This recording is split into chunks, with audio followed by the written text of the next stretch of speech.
This is Sky Connect's bigger brother, the Home Assistant Connect ZBT-2.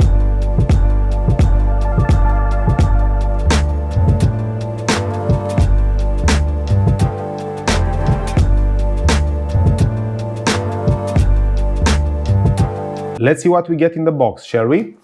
First thing, we need to read on the back that this unit works either with Zigbee or with Thread. So it's not a dual radio technology. If we open the box, inside we have the coordinator, an external antenna, a small manual, and a USB-A to USB-C cable. From the start you can see that this coordinator is way bigger than what we're used to. I'm gonna thread in the antenna, and we're done.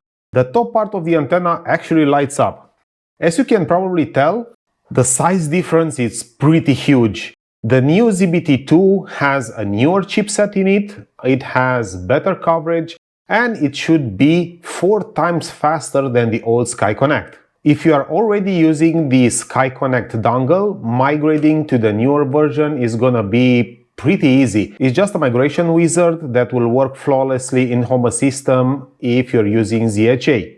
There's a catch. I'm not using ZHA but Zigbee-2M QTT, so migrating all my devices, it's a little bit more tricky.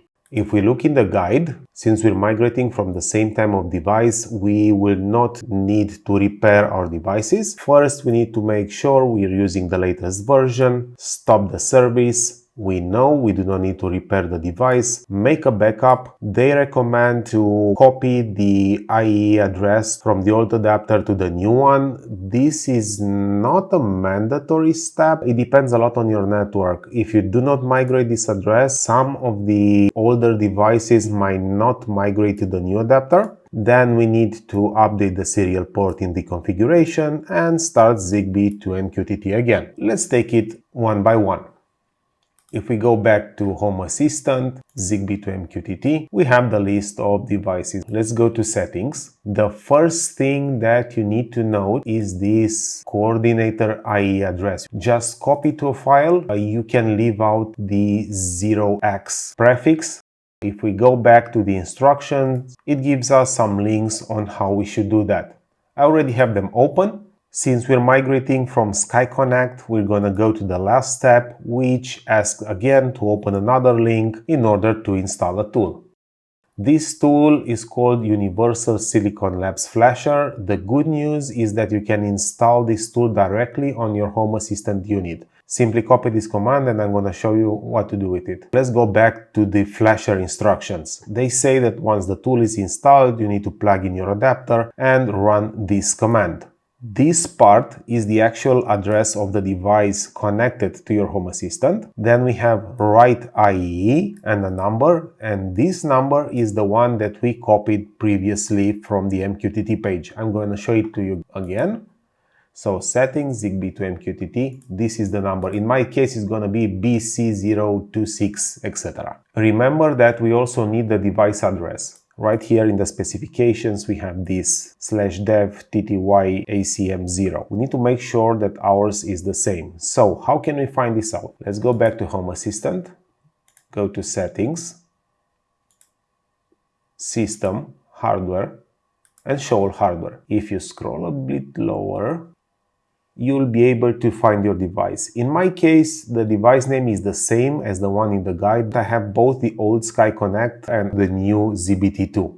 TTI ACM0, I can see that it's Nabukasa ZBT-2. You can click down the link, and here you can copy the device path. Let me show you how you can install this utility. The easiest way to do it is to use an add-on for the terminal. I'm going to show you from here because you'll be able to also see the names. So this is called Advanced SSH and Web Terminal. If you open the web UI, you have to go back to the installation guide where it says pip install Universal C-Labs Flasher.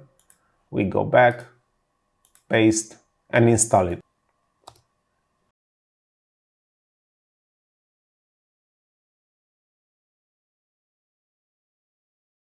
Once everything is done, We're gonna paste the flash command. Remember to put your own device path and your own IE address.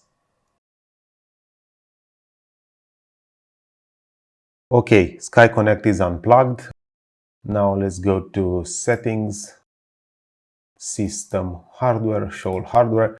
I want to make sure that I only see this device now. Yes, I only see the Nabucasa ZBT-2 and I have the same device path, which is great. Let's go to Settings, Zigbee to MQTT, which is already stopped. I think it stopped when I unplugged the Sky Connect. Now let's go to Configuration, Serial. I need to replace the old port with the new one. So for me, it will be this. I'm gonna leave the baud rate unchanged. We'll see how that works out. Save the configuration. We're using the same adapter type, which is Amber. Go back, sorry. Start. Let's see if it starts.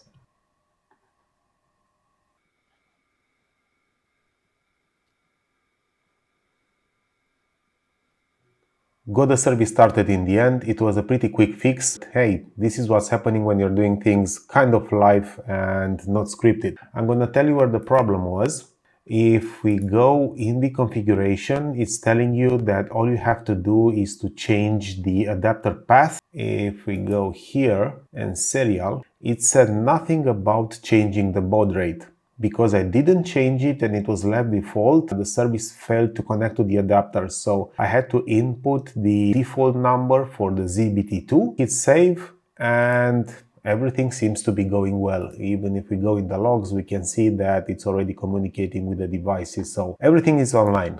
If we go back in the list, we still have our devices. Usually it will take around 24 hours for the Zigbee network to stabilize, and then we can see the results. I can do a quick test to see what we have. Under network, enable routes, and load. It loaded. Most of the devices I see that are already online. These few which you can see hanging out here, Mini L2, ZB Mini Simple, and I think I have another one or two, probably a button should be here somewhere. Here is the button. Some of them are not online at this moment. They either are disconnected in a drawer or without a battery. Overall, it's looking pretty okay. I'm gonna leave it running, check back tomorrow to make sure everything's fine. If indeed I'm gonna find a device which is not functioning, the easiest fix will be to simply reassociate it. I think also the link quality has improved. I didn't save the previous one, so I'm not sure of that change. Anyway, we now have a working system. Everything is back online with the new coordinator. You also saw live mistakes that I wasn't expecting and how we fixed them. We're all good to go. I'm gonna probably reflash the old coordinator and use it with Thread. Maybe I'm gonna directly connect some Matter devices over Thread to it. We'll see on the next videos. Well, that's it for this short video. I hope that you enjoyed it, and if so, please don't forget to like and subscribe.